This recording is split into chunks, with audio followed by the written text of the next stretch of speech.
नमस्कार, हरियाणा डायरी में आप सभी का स्वागत है। मैं हूं आपके साथ लेखिका सिन्हा।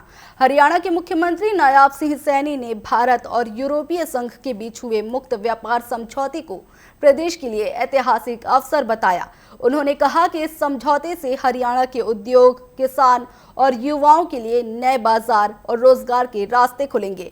मुख्यमंत्री ने हरियाणा यूरोपीय संघ वर्किंग ग्रुप की स्थापना की घोषणा भी की। वे नई दिल्ली में हरियाणा यूरोपीय व्यापार संघ की बैठक को संबोधित कर रहे थे। देखिए इस पर हमारी खास रिपोर्ट। भारत और यूरोपीय संघ के बीच हुए मुक्त व्यापार समझौते को लेकर मुख्यमंत्री नायाब सिंह सैनी ने बड़ी प्रतिक्रिया दी है। उन्होंने कहा है कि भारत और यूरोपीय संघ के बीच उभरता आर्थिक और रणनीतिक सहयोग केवल एक व्यापारिक समझौता नहीं बल्कि साझा भविष्य की मजबूत नींव है।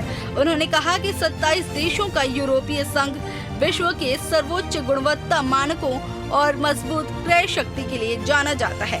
इस समझौते से अब हरियाणा और भारत के उत्पादों के लिए यूरोप के द्वार खुल चुके हैं। ये हमारे उद्यमियों, किसानों और युवाओं के लिए नए अवसरों का महासागर है।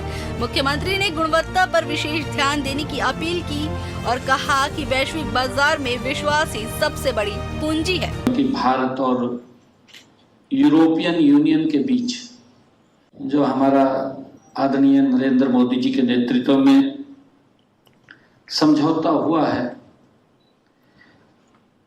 इस बीच में यह उभरता हुआ आर्थिक और रणनीतिक सहयोग का यह केवल एक व्यापारिक समझौता नहीं है। मुझे खुशी है कि यह हमारी सभ्यताओं, सशक्त लोकतांत्रिक परंपराओं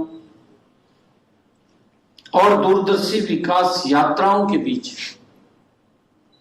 ये विश्वास, साझेदारी और साझे भविष्य का एक सेतु है।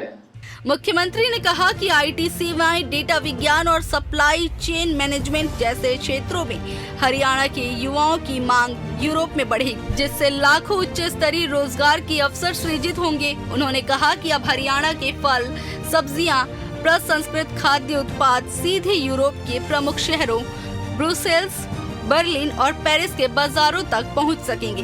इससे किसानों की आय में वृद्धि होगी। मुख्यमंत्री ने कहा कि हरियाणा की वास्तविक ताकत उसके सूक्ष्म, लघु और मध्यम उद्योग है।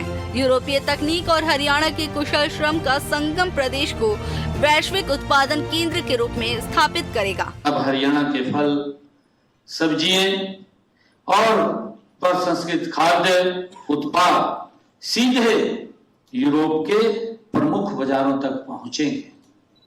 साथियों, बर्लिन और पेरिस के सुपरमार्केट में जब हमारे किसान की मेहनत दिखाई देगी, मैं आज इस मंच से यह विश्वास दिलाता हूं कि हरियाणा सरकार निवेशकों के लिए एक अनुकूल, पारदर्शी और भरोसेमंद वातावरण प्रदान करने के लिए पूर्ण रूप से हमारी सरकार प्रतिबद्ध है।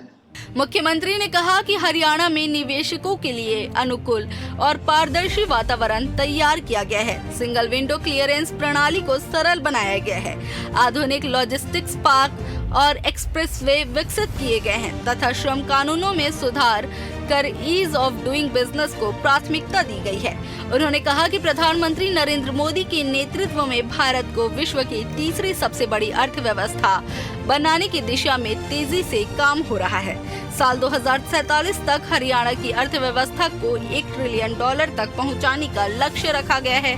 वहीं मुख्यमंत्री ने बताया कि इस व्यापार समझौते का सबसे महत्वपूर्ण पहलू शून्य सीमा शुल्क व्यवस्था है। इससे कपड़ा, चमड़ा और हस्तशिल्प उद्योगों को भारी करों से राहत मिलेगी और निर्यात में 30 से 40% तक वृद्धि का अनुमान है। ऑटोमोबाइल और नवीकरणीय ऊर्जा जैसे क्षेत्रों की अग्रणी यूरोपीय कंपनियों के हरियाणा में निवेश की संभावनाएं भी बढ़ेंगी, जिससे प्रदेश एक मजबूत मैन्युफैक्चरिंग हब के रूप में उभरेगा।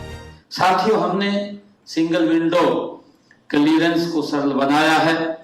आधुनिक लॉजिस्टिक पार्क और एक्सप्रेसवे का जाल आप देख रहे हैं, उसको बिछाया है श्रम कानूनों में सुधार कर ईज ऑफ डूइंग बिजनेस को अपनी प्राथमिकता बनाया है।